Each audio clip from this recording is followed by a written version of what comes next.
शकुंतला एक बेहद खूबसूरत लड़की थी जिसे महर्षि कण्व ने पाला था। वो अपने प्यारे हिरण के साथ ऋषि के आश्रम में रहती थी। एक दिन हस्तिनापुर के राजा दुष्यंत शिकार के लिए जंगल में आए और उनकी नज़र एक सुंदर हिरण पर पड़ी। उन्होंने तुरंत उस पर तीर चला दिया, जिससे हिरण दर्द से तड़पने लगा। शकुंतला ने उसे संभाला। जानवरों के प्रति शकुंतला के प्रेम को देखकर दुष्यंत बहुत प्रभावित हुए और उन्होंने अपनी गलती के लिए उससे माफी मांगी। शकुंतला ने उसे माफ कर दिया, लेकिन कहा कि वो घायल हिरण की देखभाल के लिए कुछ दिन जंगल में ही रुके। इसी दौरान शकुंतला और दुष्यंत को एक दूसरे से प्यार हो गया और उन्होंने शादी कर ली। दुष्यंत ने शकुंतला को अपनी एक अंगूठी दी और वादा किया कि वो जल्द ही उसे लेने वापस आएगा। कुछ समय बाद राजा अपने राज्य लौट गए। एक दिन दुर्वासा ऋषि शकुंतला के आश्रम में आए।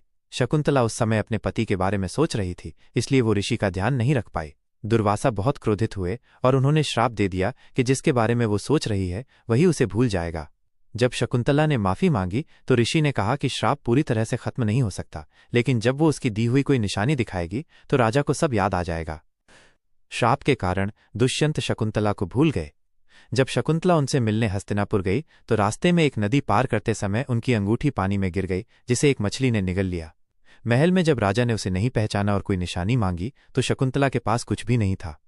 निराश होकर शकुंतला महल से चली गई और जंगल में एक दूसरी जगह रहने लगी, जहां उसने भरत नाम के एक बहादुर बच्चे को जन्म दिया।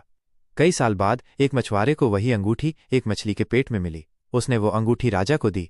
अंगूठी देखते ही राजा को सब याद आ गया और उन्हें अपने किए पर बहुत पछतावा हुआ। वो तुरंत शकुंतला को खोजने के लिए जंगल में गए, लेकिन वो उन्हें नहीं मिली। कुछ और साल बीत गए। एक बार फिर राजा शिकार के लिए जंगल में गए, जहां उनकी मुलाकात एक निडर बच्चे से हुई जो एक शेर के शावक के साथ खेल रहा था। जब राजा ने उस बच्चे से उसके माता पिता के बारे में पूछा तो उसने बताया कि वो राजा दुष्यंत और शकुंतला का बेटा है। वो बालक राजा को शकुंतला के पास ले गया। दुष्यंत ने शकुंतला और अपने बेटे भरत को पहचान लिया और उन्हें खुशी खुशी अपने साथ हस्तिनापुर ले आए। बाद में भरत एक महान राजा बने। अगर आपको ये वीडियो पसंद आया है तो इसे लाइक करें। अगर आपने अभी तक हमारे चैनल को सब्सक्राइब नहीं किया है तो कृपया इसे सब्सक्राइब करें और बेल आइकॉन को प्रेस कीजिए ताकि आपको हमारे आने वाले सभी वीडियो की सूचनाएं मिलती रहें। अभी के लिए नमस्कार। अगले वीडियो में एक नई कहानी के साथ मिलते हैं। धन्यवाद।